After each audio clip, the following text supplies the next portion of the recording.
Capítulo 6. Desigualdad, fracaso o exclusión. Cuestión de genes o de oportunidades. En Desigualdad educativa, la naturaleza como pretexto. De Kaplan.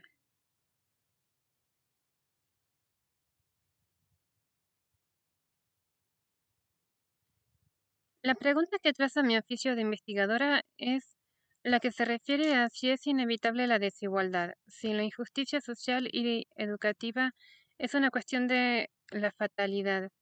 Los debates en torno a la desigualdad social y escolar han estado presentes a lo largo de la historia de la teoría social, pero lo cierto es que hoy adquieren una singular dimensión y resignificación en un contexto social de agudización y ampliación de los mecanismos y procesos de selectividad, fragmentación, desafiliación, violencia y exclusión.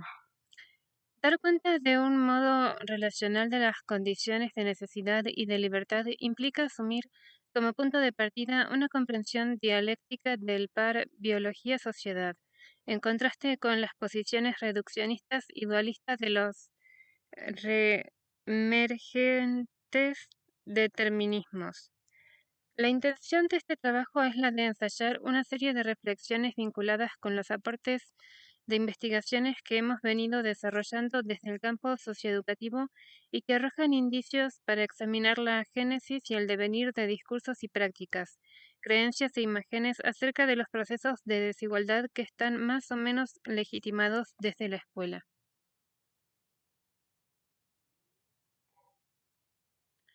Cierto discurso que cobra cada vez más adhesión en el pensamiento social argumenta la cuestión de las desigualdades sociales sobre la base de cualidades individualizantes, llámese estas inteligencias, talentos, genes, facultades innatas, dones.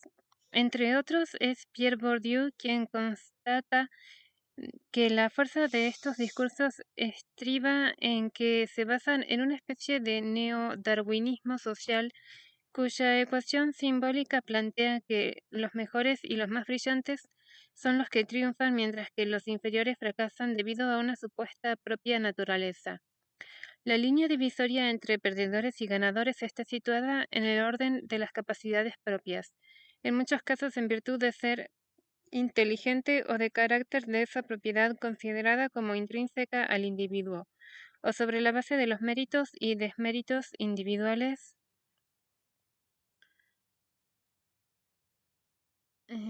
o familiares,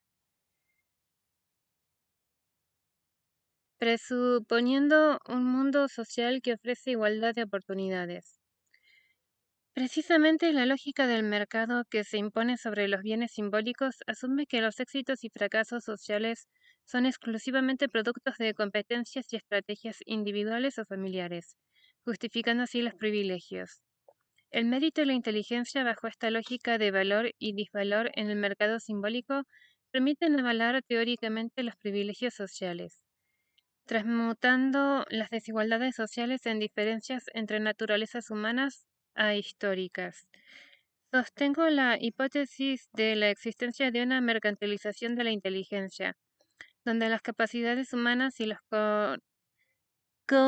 concomitantes trayectos sociales son medidos, distribuidos y legitimados sobre la base de este atributo considerado como cualidad en sí. Inteligencia emocional, inteligencias múltiples, inteligencia exitosa, inteligencia digital. La interrogación sociológica que formulo es la referida a por qué en contextos de creciente miseria social se multiplican las inteligencias y a qué funciones sirve esta proliferación. En el fondo acompaña los análisis críticos al racionalismo, al al racismo biológico, en especial aquellos cuestionamientos a los usos de la categoría de naturaleza humana que obturan pensar en el cambio. Con renovadas operaciones discursivas y prácticas discriminatorias, la ideología meritocrática se ve reforzada a través de mecanismos cada vez más refinados, más sutilmente eufemizados. Al neutralizar la cuestión de fondo, la de la desigualdad en la distribución del poder, en ciertos discursos y perspectivas se hace pasar por diverso aquello que es desigual. Estoy pensando en cómo a la cualidad de pobre se la connota como atributo de diversidad.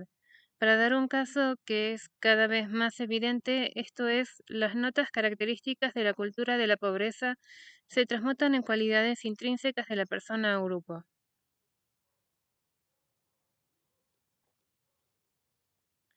La fuerza de ciertas creencias e imágenes sociales radica en su poder de naturalización.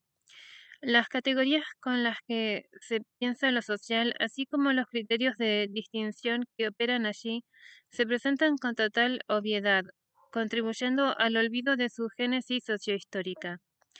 Es en este punto donde los límites entre ciencia e ideología o entre el conocimiento científico y el conocimiento de sentido común configuran un entramado complejo en los procesos de hegemonía. Por si hiciera falta precisarlo, no estoy desconociendo aquí las innegables diferencias entre los sujetos. Lo que estoy intentando develar es cómo ciertas tesis refuerzan y tornan necesario en el sentido de inapelable un orden social injusto y desigual al encontrar formas de, de legitimación en ciertas perspectivas sobre la diversidad humana y social.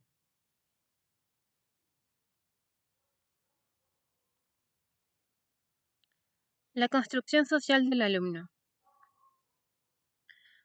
Lo posible y lo probable son arenas de lucha simbólica en el campo escolar. La institución escolar se debate entre el marcar y el desmarcar. Marca y destino se atraen y se resisten a la vez. Las fuerzas a favor y en contra de lo implacable están siempre presentes en el juego que se juega en la escuela. La fatalidad y la esperanza son fuerzas que se ponen en tensión en las experiencias sociales y escolares. Los actos de nominación establecen los límites o constricciones y a la vez las expectativas. Nominar a las infancias y juventudes desprotegidas y pensarlas desde la escuela representa una innegable responsabilidad social en la medida en que en nuestras sociedades latinoamericanas y particularmente en el contexto nacional, la pobreza se ha extendido cuantitativamente a la vez que se ha ampliado la base de población atravesada por sus condicionamientos. Se trata de individuos y grupos que conforman mayorías que, aunque de manera aparentemente paradójica, son minoritarias debido a su carácter subalterno en el espacio social. Acentuamos aquí la existencia de unas mayorías minoritarias, lo cual podría resultar estadísticamente inconsistente, pero no resulta así si hacemos intervenir la mirada desde las relaciones de poder donde los menos resultan ser los más.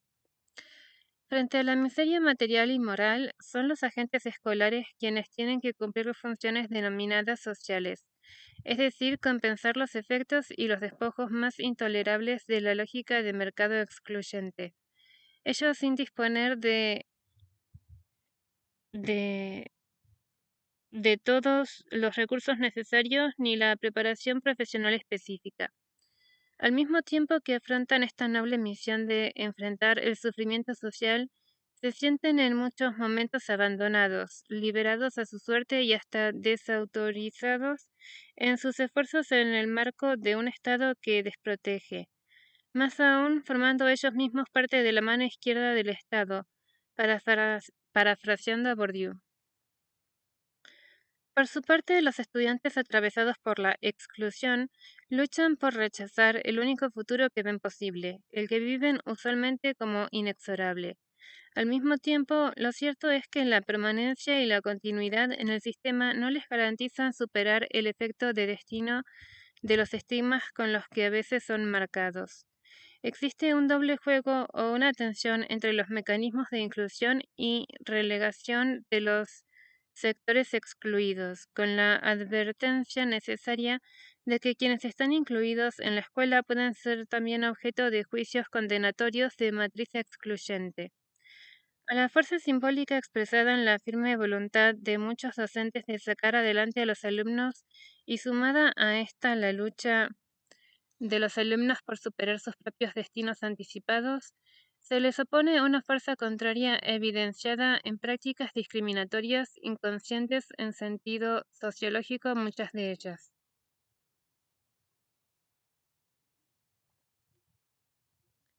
En definitiva, estar dentro no representa una condición suficiente para estar incluido ni para ser nominado con sentidos de subjetivación. Pero no es menos cierto el hecho de que al estar adentro, formando parte de la institución escolar, se verifica que el participar de la lucha cotidiana y de la negociación de significados puede tender a abrir nuevos posibles simbólicos. Es imprescindible entender que el espacio social es constitutivamente arena de luchas y por ende necesariamente prefijado y contingente a la vez. Allí donde todo parece determinado por las condiciones de la miseria y otras formas de la violencia estructural, existe un territorio de incertidumbre. Aun a sabiendas del peso de las determinaciones más brutales que se ciernen sobre la experiencia social de los sujetos, esos mismos condicionamientos estructurantes pueden transformarse en condiciones de posibilidad de destinos no fabricados de antemano.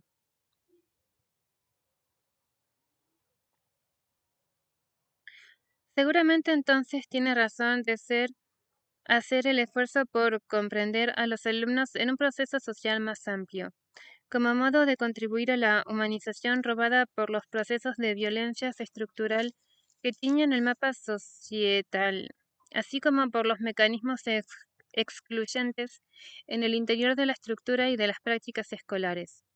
En este escenario, la pregunta que se hace necesaria entonces es, ¿quiénes son estos sujetos? Los tipos de respuesta permitirán discutir ciertas posiciones tácitamente presentes en el lenguaje que nominan al alumno pobre al que intentaremos mirar en este trabajo. ¿Por qué detenernos en los modos de nominación de la pobreza y más particularmente del alumno pobre en la institución escolar?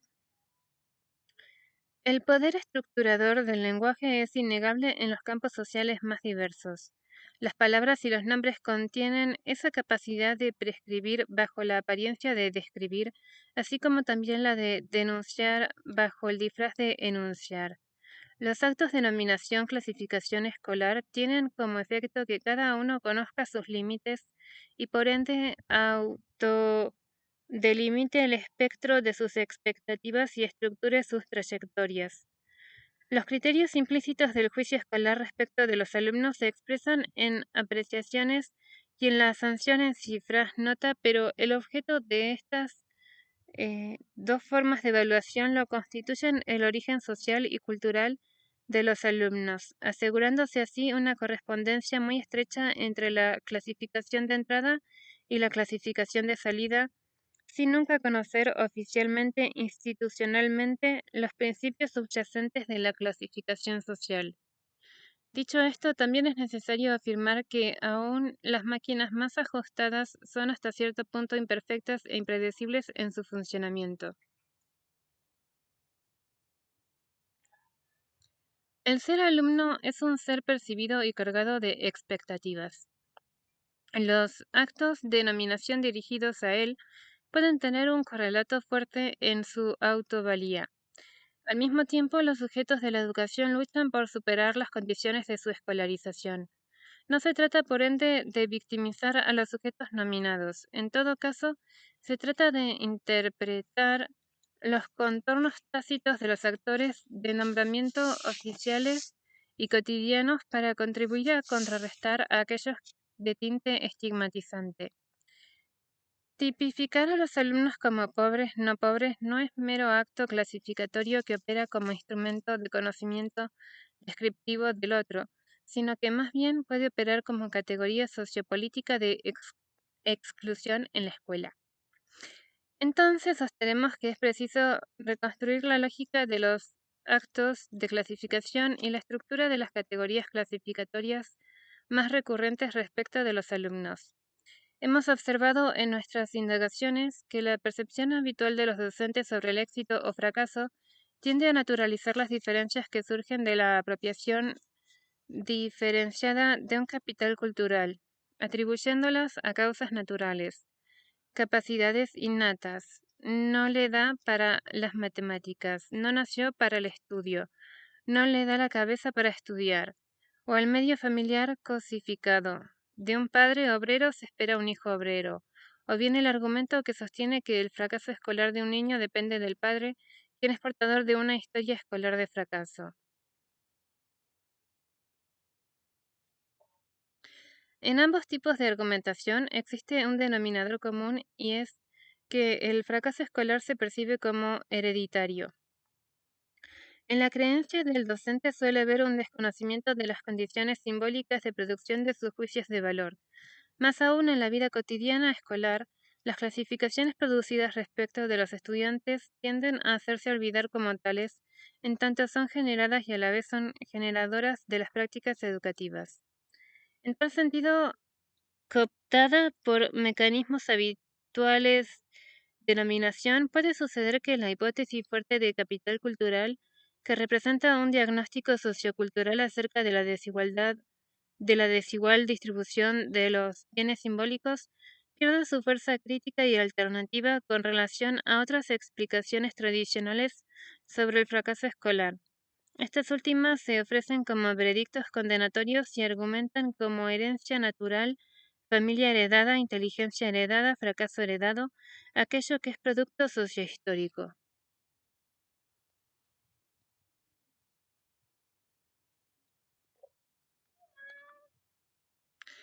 ¿El alumno pobre puede escapar a su destino? El universo de los posibles o expectativas referidas a los estudiantes se va restringiendo conforme se acrecientan el peso de las oportunidades materiales y simbólicas en las que se producen las carreras sociales. A la vez, es el enmascaramiento de las condiciones en que se producen estos juicios referidos a los estudiantes el que dota de la eficacia real a la acción de distinción social. Los parámetros que establecen las virtudes escolares son el producto de un proceso sociohistórico de determinación que ha quedado encubierto por la misma lógica de los procesos sociales. Podemos concebir entonces a las clasificaciones y categorías que reproduce y produce la escuela como el resultado de luchas y conflictividad social que subyacen a la ficticia naturalidad con que se presentan en la cotidianidad de su existencia. Las distinciones a partir de las cuales se establece una división de los alumnos incorporaron ya desde su génesis cualidades y virtudes no exclusivamente escolares, sino también sociales, laborales y de otras esferas. Por ello, no es de extrañarnos cómo, en el caso del sistema educativo argentino, ya desde fines del siglo XIX y principios del siglo XX, Puigros 1990, el afán clasificatorio de la masa escolar y la taxonomización de los grupos sociales se transformaron en las preocupaciones científicas que marcaron el pensamiento nacional de la época, que presenta continuidades y también rupturas en su devenir.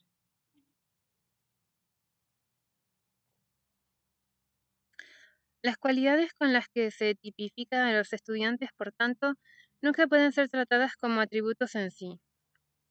Por el contrario, su carácter relacional es el que permite examinarlas en su dimensión sociohistórica de construcción. La lucha simbólica por estas divisiones entre los alumnos hace interpretarlas como fuertemente sedimentadas a la vez que contingentes.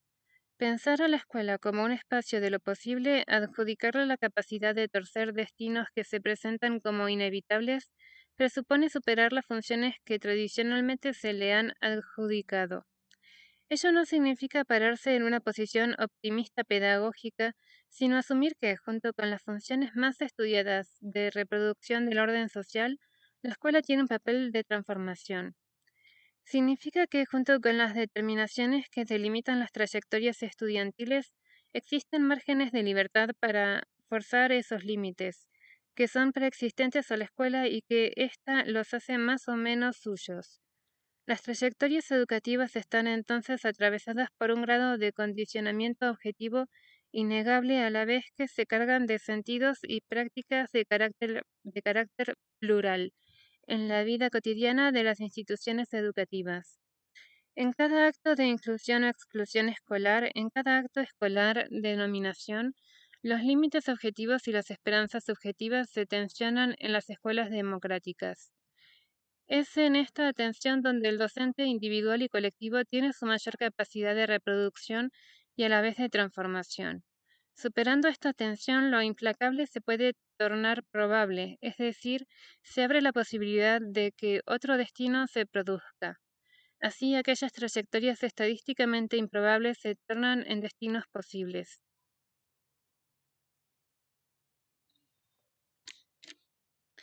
Tal como anticipamos, uno de los nombres propios con el que se designa a los alumnos en el inicio mismo de su escolarización y que se ha vuelto bastante habitual es el de pobre. En contextos de exclusión, este atributo puede aparecer bajo un manto de obviedad, como un juicio o calificativo que no hace más que poner en palabras lo que es una evidencia insoslayable. Sin embargo, dejo planteada aquí la inquietud de que sospecho de lo obvio porque, a mi entender, el nombrar a los alumnos como pobres no es una expresión inocua. Vale la pena insistir en que nombrar no es jamás una operación inocente, sobre todo si el poder de nominación emana de una instancia jerárquica superior, de una figura legitimada y autorizada socialmente. El docente, incluyendo en la categoría de docente a todos aquellos actores de la práctica escolar, sigue representando por acción u omisión, y a pesar de las hipótesis escatológicas sostenidas sobre una suerte de fin de la escuela, un lugar simbólico importante en los procesos de subjetivación. La institución escolar, aun con sus crisis de sentido o precisamente por ello, tiende en muchos casos a la humanización, pero también a la destrucción de los sujetos, y el docente es un actor clave en este péndulo.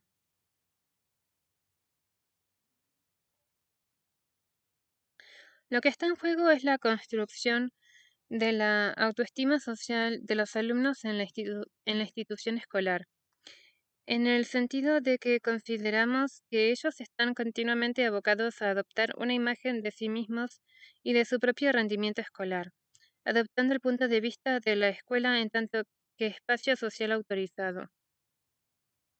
El nombre de pobre que identifica al alumno visibiliza sus condiciones sociales y a la vez oculta tras él sus sentidos implícitos, inconsciente desde el punto de vista sociológico. Asistido estatal, becario, alimentado en el comedor comunitario, de padres beneficiarios de planes sociales. Son todas estas adjetivaciones que se asocian a la representación simbólica del pobre en un intento de la escuela por dar cuenta de la grande y la pequeña miseria de los alumnos que innegablemente ya conforman las mayorías. Al mismo tiempo, mencionemos que estos atributos que se asignan a los alumnos, tales como beneficiarios de prestaciones sociales, subsidiados económicamente, asistidos comunitariamente, becarios escolares, comprometen otras imágenes si tenemos en cuenta que existen universos sociales como la escuela, en los que la presencia o búsqueda del beneficio estrictamente económico está desaconsejada por normas explícitas o bien por imperativos tácitos. Echando un vistazo de reojo al diccionario, es interesante observar cómo aparecen dos tipos de sinonimias con relación a la categoría de beneficio. La primera alude a un favor, una gracia, un servicio, un bien. La otra se asocia a una utilidad, provecho, ganancia, fruto, utilidad, rendimiento.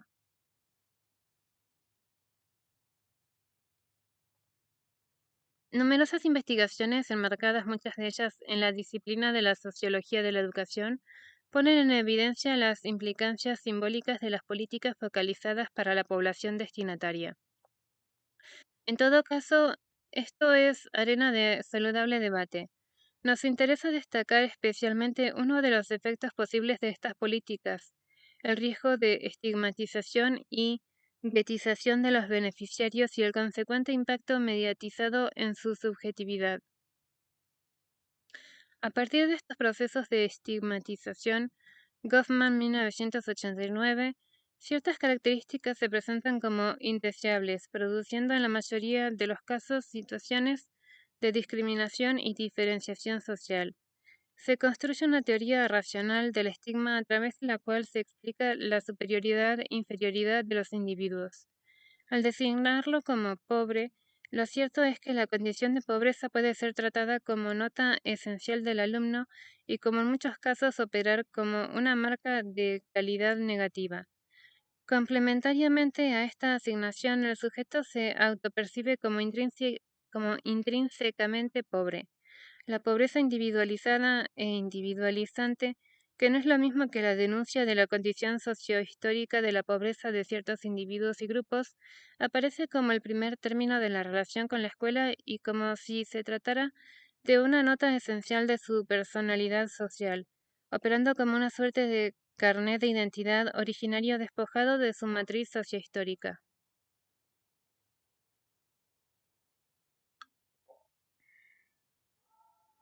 Mi hipótesis es que la división de los estudiantes conforme al dualismo entre pobres y no pobres refuerza un sistema de oposiciones homólogas a las taxonomías sociales.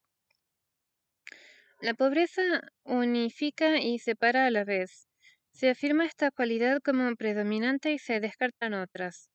Reúne a los iguales y los opone a los otros, permaneciendo enmascarado tras el discurso y las prácticas individualizantes. Este carácter relacional de las formas dicotómicas de adjetivación que están detrás de las visiones y divisiones del mundo de los alumnos.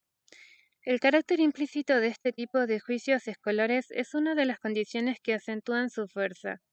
El problema y el consiguiente desafío radica entonces en develar cuál es el parámetro que se utiliza para estas comparaciones y a qué fines sirven.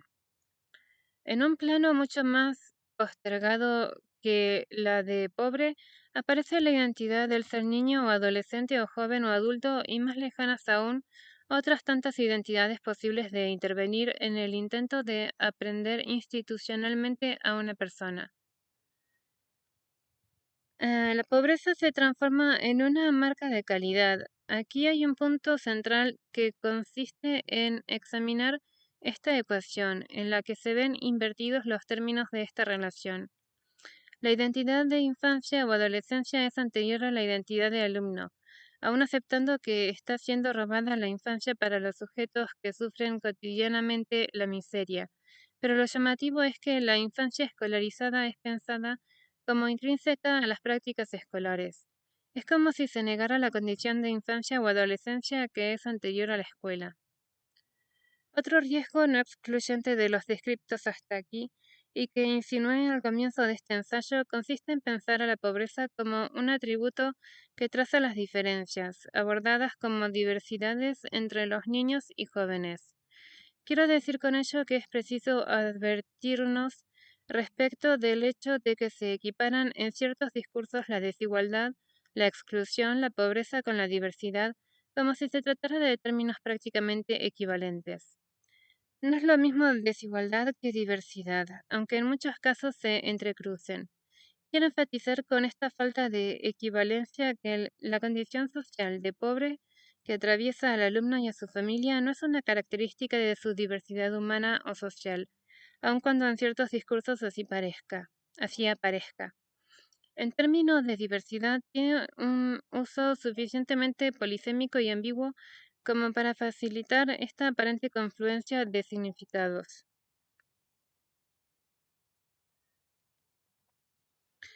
A esta altura de la argumentación, lo que queda evidenciado es que a través de estos sutiles mecanismos el alumno pobre se instituye como una identidad socialmente asignada casi exclusivamente por ese nombre propio. Las políticas sociales justamente oficializan esos modos de clasificación. Los ritos de nominación sucesivos a través de los cuales se elaboran una identidad, efectuados bajo el control y con la garantía del Estado, desarrollan una descripción oficial de esta especie de esencia social. El orden social se instituye a través del nombre propio. Las diferencias oficiales que producen las clasificaciones escolares tienden a engendrar o reforzar diferencias vinculadas con el volumen y la estructura de los distintos tipos de capital, al producir en los individuos clasificados nombrados la creencia colectivamente reconocida y sostenida en las diferencias, y al producir asimismo de esta forma las conductas destinadas a acortar la distancia entre el ser real y el ser oficial. Como contraparte de estos mecanismos de refuerzo, los sujetos negocian y luchan en este juego social de la nominación, desde luego con poderes desigualmente distribuidos. No es azaroso entonces que los teóricos críticos analicen a las escuelas en una doble forma, como mecanismos de clasificación en el que grupos seleccionados de estudiantes son más o menos favorecidos en función de su raza, clase, género, pertenencia étnica y al mismo tiempo como agentes para dotar de poder social e individual. Ujú. Lo cierto es que los nombres operan como categorías sociopolíticas. Esta premisa teórica de la que parto hace que dude muchas veces cuando se me consulta acerca de las tentativas de fabricar una suerte de pedagogía de la pobreza, o una especie de teoría de la práctica escolar acerca de individuos y grupos de pobres. Una respuesta válida, a mi entender, y aun con todos los debates internos y desafíos pendientes, es la de la pedagogía crítica que se propone habilitar a los desposeídos y emprender la lucha por la eliminación de las condiciones que producen el sufrimiento social.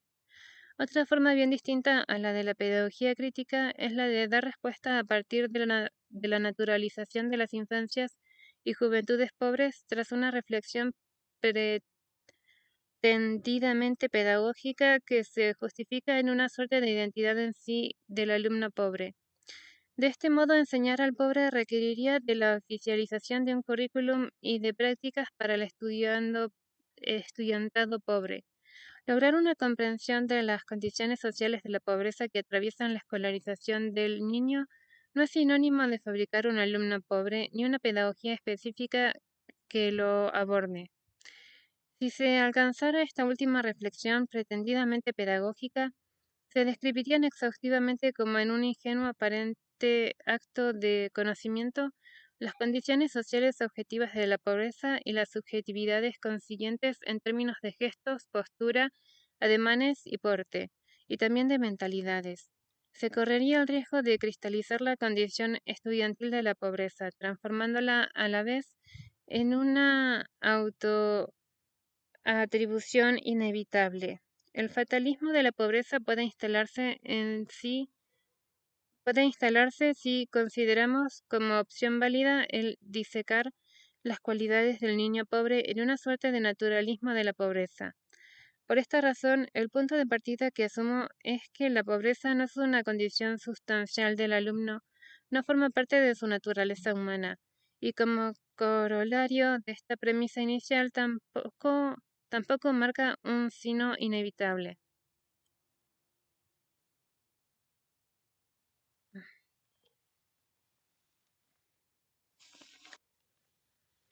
Pobre y no inteligente, dos partes de un mismo constructo.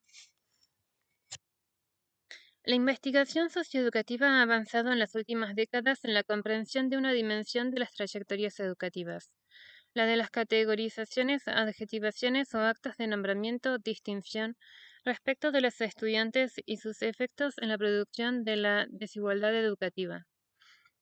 El intento que persiguen tales estudios empíricos consiste en dar cuenta de las clasificaciones que los docentes producen cotidianamente en sus juicios sobre los alumnos, de modo tal de desocultar las funciones sociales de ese sistema de clasificación que opera al modo de un conocimiento práctico. Una de las hipótesis centrales que asume esta línea de investigación plantea que los juicios de los docentes están mediatizados por el origen social de los educandos, las características étnicas, la cuestión del género. Hay una matriz sociocultural en estado implícito detrás de estas apreciaciones de apariencia neutral y exclusivamente escolar.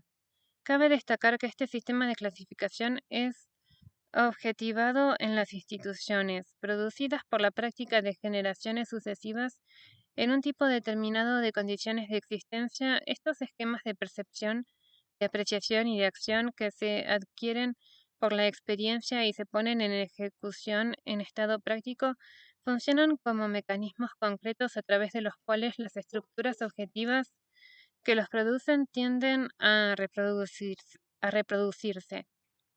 Esta operación de alquimia social confiere a las palabras su eficacia simbólica, su poder de actuar en forma duradera sobre la realidad vida de los sujetos.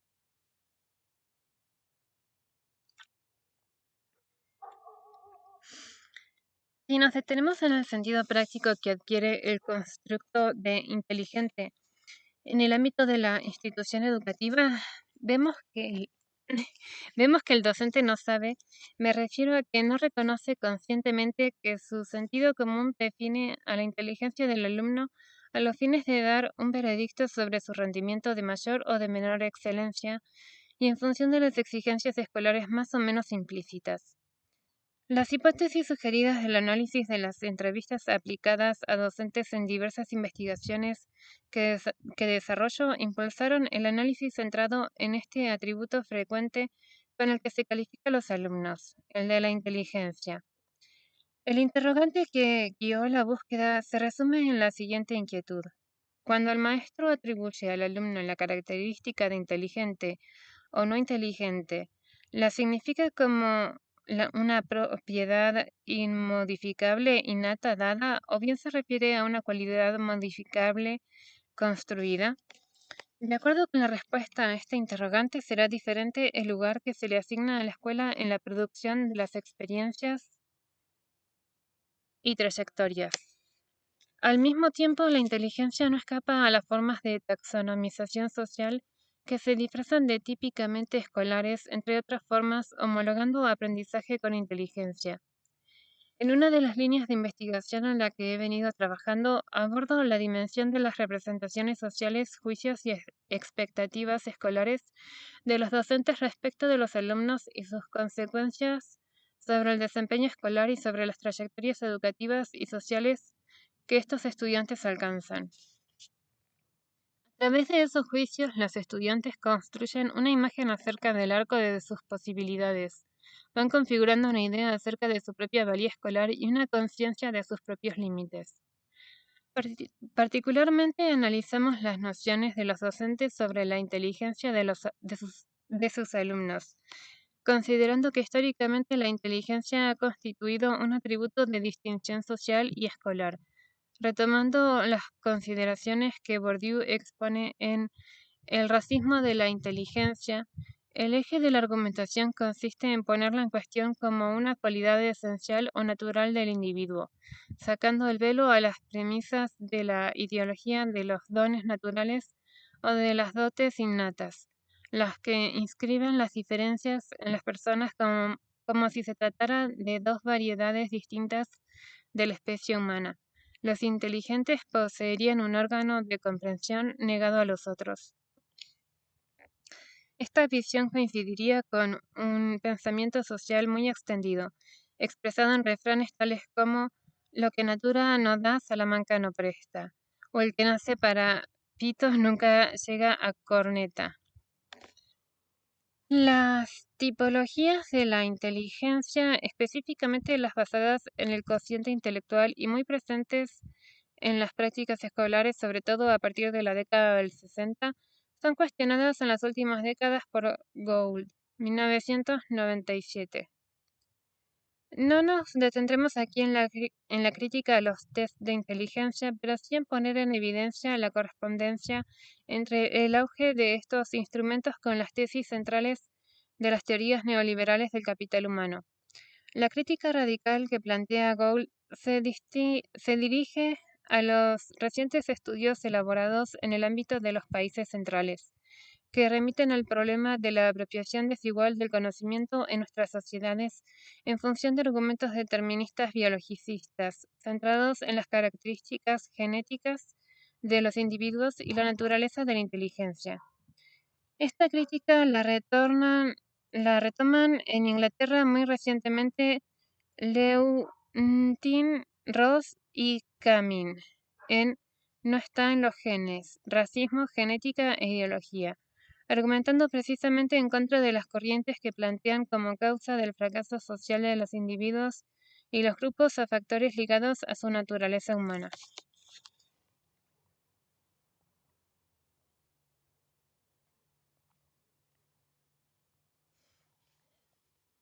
Juicios sobre la inteligencia como veredictos escolares. En la investigación que sirve como base para nuestras reflexiones, hemos encontrado convergencias entre las perspectivas hereditaristas sobre la inteligencia de algunas teorías contemporáneas, que para ciertos autores forman parte del paradigma del determinismo biológico. Frenología, antropología criminal de raigambre lombrosiana, ciertos enfoques psicométricos y aún las teorías madurativas del desarrollo intelectual, y algunas de las representaciones innatistas de los docentes. Ambas perspectivas, a pesar de las diferencias en cuanto a su grado de explicitación y a sus propósitos, comparten una naturalización de la inteligencia cuyos efectos son similares. Básicamente, el común denominador consiste en atribuir como causa del fracaso educativo el déficit intelectual del niño en tanto determinado exclusivamente por el orden biológico. Se confunde una correlación posible entre cualidades intelectuales del alumno y éxito escolar con una relación causal entre estas variables. Esto es tal como expresa Vaquero, la explicación última del desarrollo o aprendizaje de los sujetos se atribuye al individuo alumno y en consecuencia se opera sobre él, se diagnostica, deriva, reeduca, compensa, etc. Se juzga su educabilidad como capacidad individual de ser educado y no como una potencialidad de las situaciones educativas de promover desarrollo. Este tipo de atribuciones de causalidad determinística le permiten al maestro introducir un sentido de los límites del aprendizaje de los alumnos, transformando las diferencias en desigualdades naturales.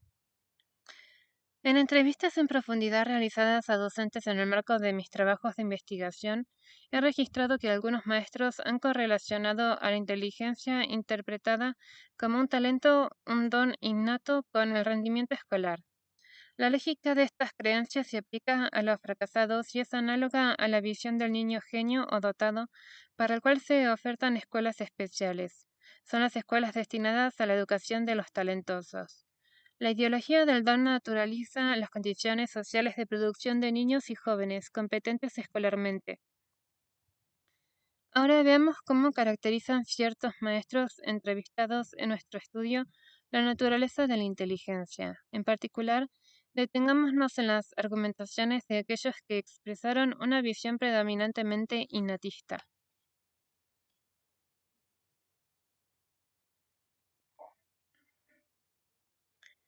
Sería la capacidad natural para ser pianista, para hacer esto, para hacer aquello. En determinado momento, el despertar hacia tal cosa. Hay chicos que vos veías, era como que les costaba, que eran lentos, que no alcanzaban el nivel del grupo de los muy buenos, y era como que tenían algo que no podía encontrar, algo que no lo podía encontrar. A la vuelta de la vida yo tengo exalumnos que les costó mucho la primaria y que son muy buenos profesionales, muy buenos, muy buenos profesionales, lo dice 2 veces.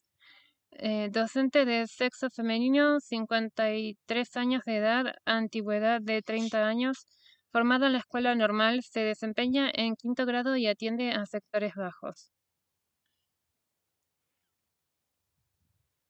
La inteligencia son las capacidades naturales. Yo tengo una inteligencia lenta. La poca que tengo, la tengo lenta. Tengo que elaborar un poco. La inteligencia son capacidades naturales para enfrentar todo lo que se mueve a través del pensamiento. Podés tener capacidades naturales para trabajos físicos, capacidades porque son las armas naturales que tenés desde que nacés para resolver aquellas cosas que tenés que resolver por vía del pensamiento. Y porque las capacidades son muchas y no todas las capacidades son iguales. Yo insisto en que una persona que tiene un alto nivel intelectual tiene capacidades porque su alto nivel intelectual hace que pueda resolver todas las problemáticas a todos los niveles, pero su capacidad natural es superior en el área matemáticas, por ejemplo, o en el área de lengua. Pero sigo insistiendo que la persona que tiene un alto nivel intelectual puede resolver todas las problemáticas, pero se destaca en alguna. porque no olvidemos que las partes del cerebro están desarrolladas, la derecha para el área de matemática y la izquierda para las otras áreas. No me acuerdo cuáles, pero puede enfrentar todas las problemáticas porque tiene un nivel del análisis de las cosas que puede llegar a resolverlas todas. Docente de sexo femenino, 43 años de edad, antigüedad de 16 años, formada en la escuela normal, se desempeña en sexto grado y atiende a sectores bajos. Mm. Un pibe inteligente es un pibe con un coeficiente intelectual mayor que otro, que llega a un... ¿Cuál es el número? ¿Viste que hay escuelas que se manejan con pibes de un cierto coeficiente intelectual? Por ahí ese es un pibe inteligente. Docente de sexo femenino, 34 años de edad, antigüedad de 7 años, formada en el profesorado, se desempeña en cuarto grado y atiende a sectores bajos.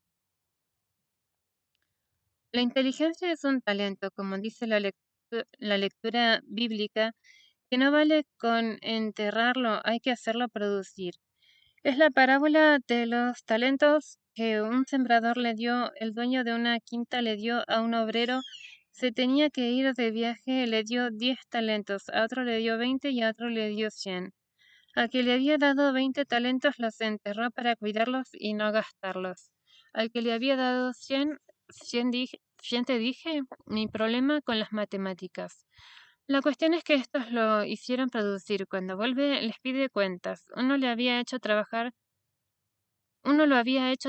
con 2 propiedades, etc. Le devolvió el doble de lo que le había dado. El otro más o menos lo mismo, lo puso en el banco, en la mesa de dinero, si sería hoy. Y el que lo enterró le devolvió ese talento. Y bueno, lo condenó, porque le devolvió el que le había dado, y él quería que se lo hubiera hecho producir.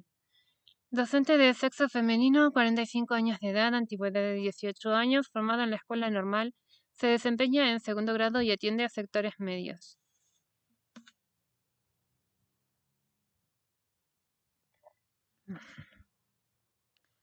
A partir de estos fragmentos de entrevistas se puede hipotetizar que el discurso pedagógico cotidiano, de inocente apariencia y neutralidad, sin duda acarrea efectos simbólicos de fuerte contenido e impacto para la reproducción ideológica en el ámbito de la práctica educativa.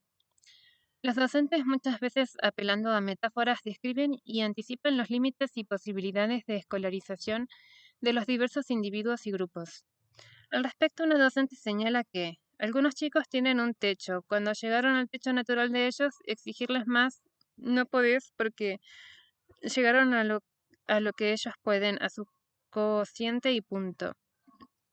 Otra maestra entrevistada ha propuesto la siguiente reflexión. Tengo que aceptar las limitaciones de cada chico. Hay chicos que la cabeza les da a pleno, pero que tiene que ver con todo un ambiente familiar o por la alimentación o por la estimulación de sus viejos.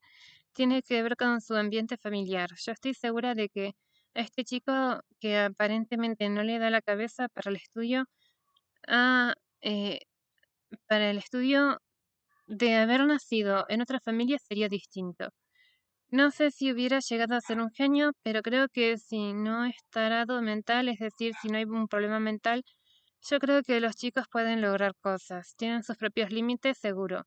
Hay unos que pueden ser excelentes deportistas y hay otros que pueden ser excelentes en matemática. Lo cierto es que la categoría inteligencia ocupa un sitio preponderante en los debates sociales actuales, tanto desde dentro como por fuera del campo científico. En el nivel de los países centrales, un conjunto de trabajos remite al problema de la apropiación desigual del conocimiento en nuestras sociedades en función de argumentos centrados en las características genéticas de los individuos y en la naturaleza de la inteligencia. Un ejemplo paradigmático de los últimos años, ya citado en capítulos anteriores, fue el trabajo escrito en 1994 por Richard Herrnstein y Charles Murray en los Estados Unidos, con más de 500.000 ejemplares vendidos. The Bell Curve: Intelligence and Class Structure in American Life. El texto se inscribe en una extensa tradición que considera que La inteligencia se obtiene de una medida objetiva, a través de la distribución en una curva normal de un puntaje obtenido en un test, permitiendo predecir el desempeño de los estudiantes. Atributos naturales como los de la inteligencia son los que explicarían desde estas perspectivas el bajo rendimiento de ciertos sujetos sociales como los negros, las mujeres, los indígenas y los pobres. Por eso se argumenta que, aun cuando se destinen muchos recursos para producir tasas de rendimiento más altas, las políticas sociales y las reformas educativas aplicadas a estos grupos están destinadas al fracaso por tratarse de sujetos deficitarios o con una inteligencia de un tipo y nivel que no les permite apropiarse de conocimientos académicos o de aquellos que ponen en juego estrategias intelectuales.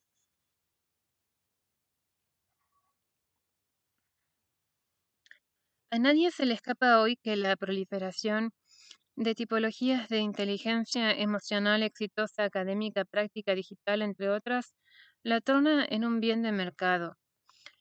Como una respuesta frente a estas perspectivas que naturalizan a la inteligencia, un enfoque menos hegemónico y promisorio interroga precisamente sobre las condiciones sociales que hacen posible el retorno en la actualidad de discursos que trastocan las desigualdades sociales por diferencias de inteligencia, tratando a los casos sociales como casos psicológicos, esto es, transmutando las injusticias sociales y haciéndolas pasar por patologías.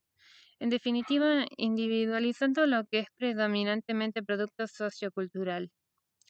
Este enfoque socioeducativo crítico es congruente con las perspectivas de las ciencias biológicas expresadas a través de exponentes como Stephen Gould en Estados Unidos, quien desde un planteo dialéctico del par biología-sociedad discute el uso del atributo de la inteligencia para legitimar las desigualdades sociales y educativas por parte de las posiciones del determinismo biológico.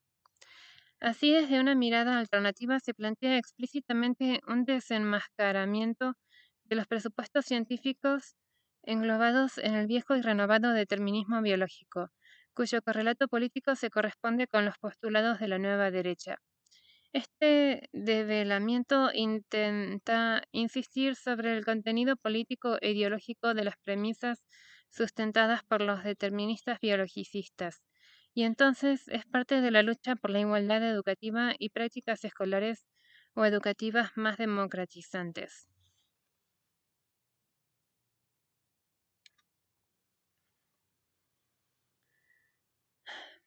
La insistencia por el horizonte de la igualdad. Tener en cuenta que la medida de la inteligencia es históricamente contingente significa romper con la hipótesis del supuesto de que las desigualdades sociales y educativas son debidas a una supuesta naturaleza sustancial, considerada esta como universal y ahistórica, por tanto, como esencial. La teoría de la inteligencia innata explicitada por los deterministas biologicistas lleva más de un siglo intentando imponer la visión de que la contradicción entre la igualdad que se afirma en los sistemas políticos democráticos y la desigualdad en su funcionamiento y estructura de la vida cotidiana es una contradicción inevitable por ser del orden de lo natural. Mencionemos aquí que toda teoría tiene por detrás la pretensión de convertirse en hegemónica, en aparecer como parte del mundo de la doxa. Esto es, hay un efecto de teoría detrás de los enunciados pretendidamente descriptivos. Por este motivo es que nos embarcamos en el intento de legitimar otras miradas teóricas y con base empírica que problematizan sobre el vínculo entre capacidad intelectual naturalizada y éxito o fracaso social y escolar. De hecho, retomamos la pregunta incisiva de Bowles y Hintis en relación con el éxito y el fracaso en las trayectorias educativas. ¿Es acaso que los pobres son tontos? Y agregamos otra inquietud. ¿Es su supuesta falta o exceso de inteligencia la marca indeleble de origen y un pronóstico inexorable a futuro? Si la inteligencia es el modo de operacionalizar el racismo propio de la clase dominante en el capitalismo, cabe preguntarse ¿Qué sucede cuando se propone garantizar la continuidad en la escuela de aquellos que supuestamente no poseen el mérito de la inteligencia, sino la condición social de la pobreza? La pobreza no es marca de inferioridad del alumno, sino de las condiciones de producción de su trayectoria.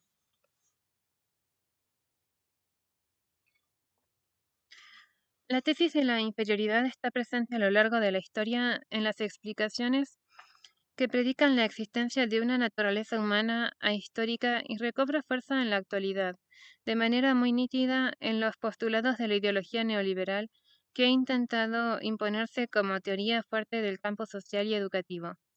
Asimismo, forma parte de las representaciones colectivas de nuestras sociedades. Si bien estos postulados no proclaman la existencia de marcas visibles que justifiquen la primacía de algunos individuos sobre otros y, consecuentemente, la persistencia de jerarquías sociales naturales, sí refieren, no obstante, a características personales más o menos explícitas que explicarían la necesariedad,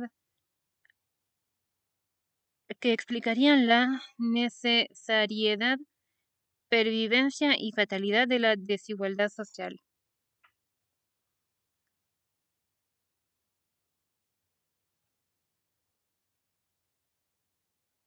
Mm,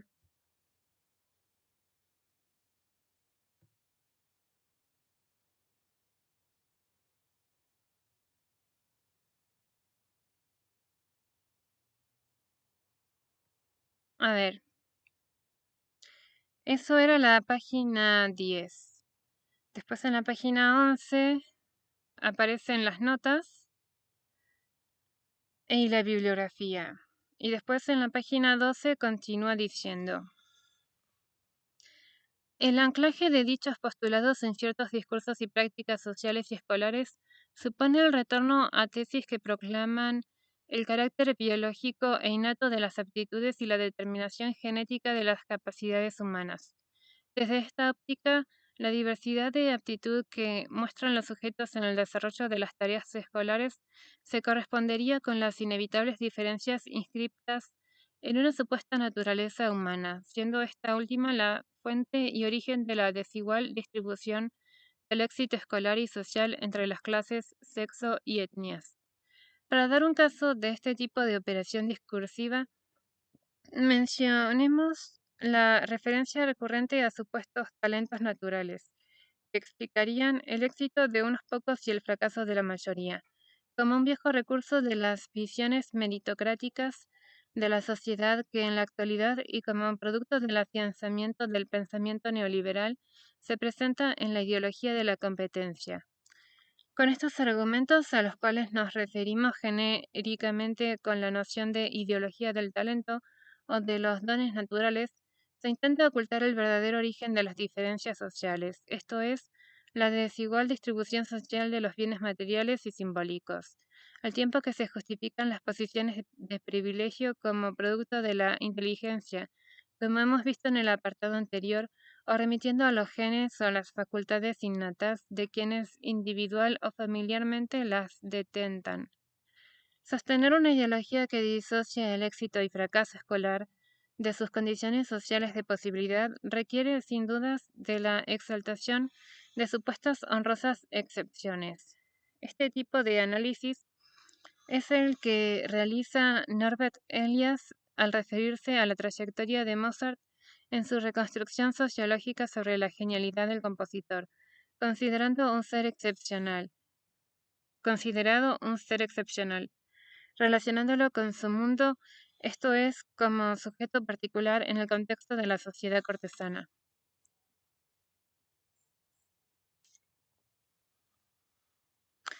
Para el caso de los fracasos educativos, las desigualdades en las condiciones sociales para aprender se transforman por una suerte de alquimia social en déficit de aptitud individual, muchas veces identificada como inteligencia, o déficit familiar. La carencia material se traduce mecánicamente en carencia mental o en déficit de aprendizaje que se transfiere de la familia. La inteligencia o la familia heredadas se postulan como premisas de éxito o fracaso. Este tipo de discursos individualizantes ayudan a configurar en los sujetos una conciencia acerca de sus límites en una suerte de efecto de destinos en función de marcas que dan la apariencia de lo inevitable. Insistir en la igualdad de oportunidades para aprender es pensar lo inexorable. En otras palabras, es una forma de tornar posible lo imposible. De hecho, muchas veces para analizar los casos de fracasos educativos se utilizan indicadores como la capacidad a secas, por ejemplo, dejando a un lado o dejando sin enfatizar el punto de partida referido a las injusticias y desigualdades en los condicionantes sociales. En definitiva, y para acentuar nuestros aportes, podríamos decir que estos puntos de partida desiguales se transforman por una suerte de magia social en déficit de aptitud individual o en carencia familiar. Ya mencionamos cómo a partir de este tipo de discursos individualizantes se ayuda a configurar en los sujetos una suerte de conciencia acerca de los límites, conciencia que adquiere una suerte de efecto de destino en función de marcas o sellos que tienen la apariencia de lo inevitable.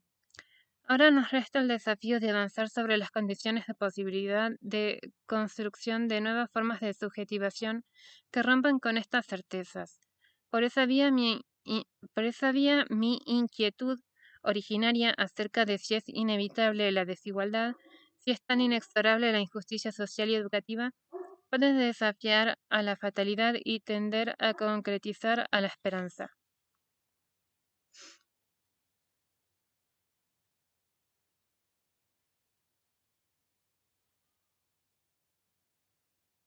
Ay, sí, fin.